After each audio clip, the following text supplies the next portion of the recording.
Hey, what's up, guys?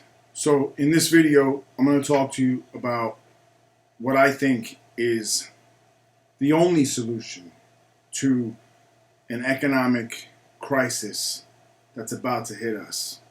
Financial recession that none of us alive have ever experienced.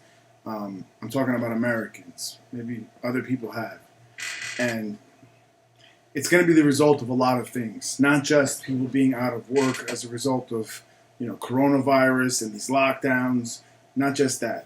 But way prior to that, we had a lot of problems already in this country. They have still yet to allow the consequence of quantitative easing, where they did these bank bailouts when they should never have done that over 10 years ago. And they started printing and injecting into the economy through the banks $80 billion a month. They're giving it to the banks. The banks are saying, okay, give it to us. We'll give it to the people. Everything will be all right. We'll lend it to them. They'll open businesses. They'll buy homes. What actually happened was just like what's happening now. A couple videos back, I made a video about this PPP loan for the coronavirus, which was intended to help small businesses. And all the rich people who took it all.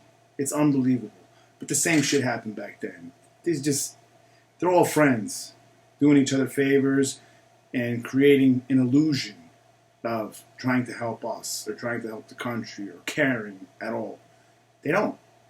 But the consequences of all that artificial money that they just created out of nowhere that's not backed by anything were never allowed to yet manifest. So we have all that from way back that we still have to pay a price for. And now we have this devastation to the economy, where so many businesses that we have all known since we were kids are gone forever. Franchises, gone forever. Around me, most businesses are not going to be open. They're done. They've gone through all their cash reserves, all their savings. They're done. This little $600 a week bullshit that they're giving people, that's not saving anybody. And that's not forever. It's going to run out. There's no debt forgiveness. This whole thing about them stopping foreclosures. People don't understand that they're not stopping the bank from taking your home. They're just halting it for this small period of time, which is about to end. And then all you are going to get kicked out of your house, your rental apartment, wherever you're behind and owe money on.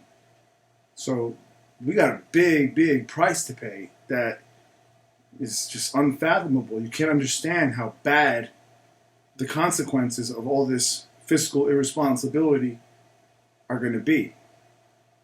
And there are experts who do this stuff, who study these things, and who discuss and sit among panels and do studies and surveys and stuff. And, they have their opinions. But for me, it's very, very simple. If we want this country to ever recover and become what it once was and become great, where we could actually say America's a great nation and believe it, okay, we need to do a few things. The first is realize that at this moment in time, we are only consumers. All we do is consume and buy material things. That's all it is. We're not producing anything. So all our money is going out. We're not making anything. That's number one.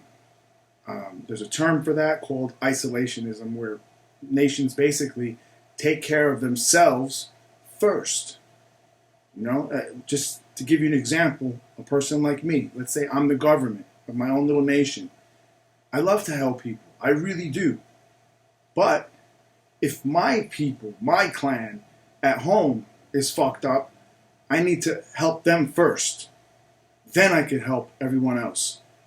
And that's what needs to be done here. They need to enact laws that force businesses and our money that's been invested overseas to come back. Manufacturing to come back. Only buy American products. Laws. You cannot buy Chinese products anymore. American made, American bought and sold. That's it. That would bring back manufacturing. That would bring back all the jobs that we need and give us a chance to revive the economy. Without that, there's no shot. We're already in so much trouble because of the things I mentioned and others. But in addition, we're in a marketplace where we can't compete. We have no chance of competing. You know, I spent time in China, and I've toured factories, I've spoken to business owners, gangsters, students, everybody. These people out there, they'll humiliate Americans. Intellectually, they will. Willingness to work, they'll humiliate you. They'll embarrass you. These people work hard. They study. They're much, much smarter. Americans are really lazy. They're not like that. And that needs to change.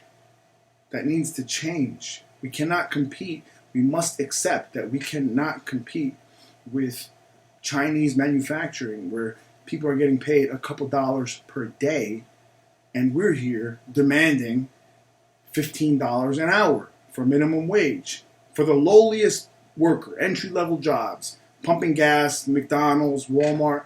These are jobs that require no skill.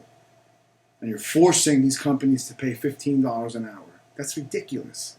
Because when you do that, what about the people who spent 8 years in college trying to make whatever they're making? Now their price market value has to go up as well. You can't artificially increase the market value of someone who has zero skills and then the people that already sacrificed, took student loans, worked so hard, and then not add any value to them. You can't. That's another topic in itself. I'm completely against minimum wage laws. For some reason, American people have it in their minds that it's better to not work. It's better to not work than to work for $2 an hour, which is mind-boggling for me. I don't know how they could have any pride not working and accepting welfare. That's complete opposite of the way my mind works. My mind works in the sense that people are valued based on what they can contribute. If all you can do is fucking clean toilets, then you're not going to get $15 an hour. And you shouldn't. And you shouldn't have to get insurance and shit like that, health care coverage from your employer. You should not. You're lucky if you get $5 an hour, because any asshole can do that. And when you increase your value to the marketplace, the market decides how valuable you are.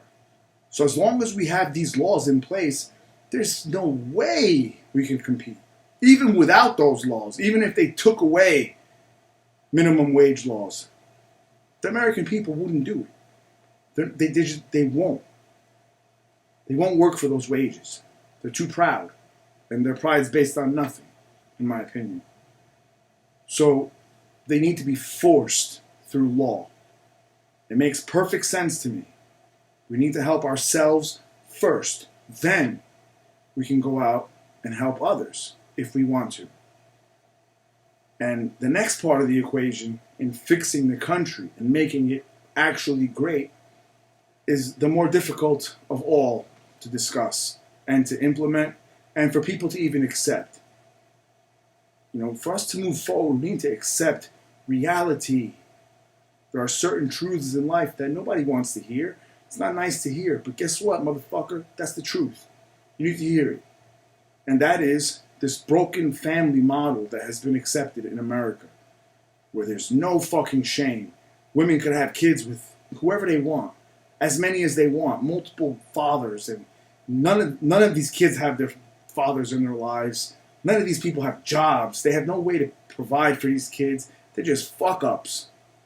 Why would you just keep reproducing when you're one fuck-up after another and you yourself can't even take care of yourself? The point of it is there needs to be shame in some instances. That is not okay. We've been brainwashed, not me, but collectively, the country, to accept things that are not right, that are wrong, like having children out of wedlock, outside of a loving relationship and environment where you can raise them and they will thrive. When you raise a child without a father, he's not thriving. When you raise a child and there's all different people, men coming in and out of their lives, they're not thriving. So these are difficult things, guys, but together, I know we can do it. I hope you enjoyed this video. I'll talk to you next time. Thanks.